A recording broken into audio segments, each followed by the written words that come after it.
Halo semua, terima kasih sudah klik dan nonton video ini. Di video kali ini aku mau cerita lagi, dan cerita kali ini datang dari salah satu suku di Indonesia, yaitu suku Dayak. Jadi di video ini aku bakal cerita salah satu tradisi unik yang dimiliki oleh suku Dayak. Tradisi apakah itu? Tonton videonya sampai selesai. Yaudah deh, tanpa berlama-lama mari kita langsung ke ceritanya. Siapa sih suku Dayak ini?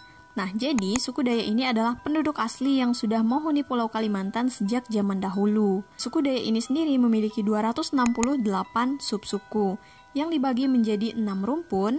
Nah, rumpun-rumpunnya yaitu rumpun Punan, rumpun Klemantan, Apokayan, Iban, dan rumpun Murut, serta rumpun Otdanom. Sebelum lanjut, aku mau tanya dong, kalian yang nonton video ini dari suku mana aja sih? Please tulis di kolom komentar ya. Nah, jadi di video ini aku mau bahas satu tradisi unik milik suku Dayak, yaitu ngayau. Apa sih ngayau itu? Mari kita bahas. Nah, jadi ngayau itu adalah tradisi berburu kepala manusia yang dilakukan oleh suku Dayak. Nah, menurut bahasa Dayak, ngayau itu berasal dari bahasa kayau. Kayau yang artinya musuh. Sehingga ngayau bisa diartikan sebagai memburu kepala musuh. Nah, tradisi ngayau ini juga dilakukan oleh suku Dayak pada zaman silam, semata-mata bertujuan untuk mempertahankan suku Dayak itu dari serangan musuh.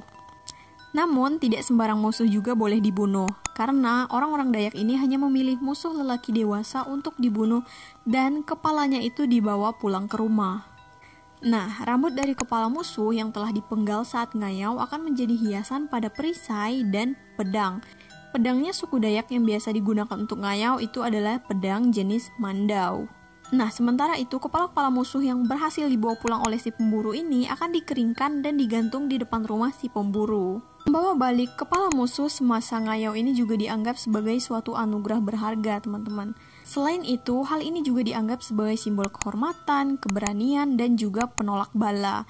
Penolak bala atau penolak kesialan. Nah, biasanya setelah tradisi ngayau itu berlangsung, biasanya seorang lelaki akan disematkan gelar bujang berani yang berarti raja berani atau pahlawan yang tangguh.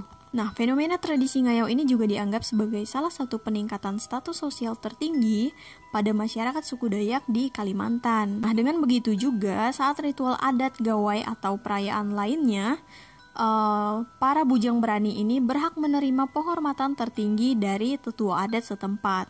Pemburu-pemburu kepala yang berhasil membawa kepala musuh pulang ke rumah, mereka berhak memakai gigi macan kumbang di telinganya, dan mereka juga akan ditato dengan desain khusus. Beberapa sumber yang menyebutkan bahwa ngayau atau perburuan kepala manusia itu hanya dilakukan saat para suku Dayak ini merasa terancam. Nah, memenggal kepala musuh menurut kepercayaan suku Dayak itu dapat menghindarkan diri dari gangguan roh musuh tersebut. Nah, meskipun tradisi ngayau ini telah dianggap identik dengan suku Dayak, tetapi tradisi ini sekarang sudah tidak dilakukan lagi. Namun tidak menutup kemungkinan bahwa tradisi ini akan terus berlanjut jika masyarakat suku Dayak itu merasa terancam. Nah, percaya atau tidak, tapi sekarang masih ada beberapa rumah yang menyimpan tengkorak kepala musuh yang diturunkan sejak zaman nenek moyang. Nah, jadi menurut kalian gimana? Unik kan tradisi ini? Kalian mau aku ceritain tradisi unik suku mana lagi nih? Tulis di kolom komen ya.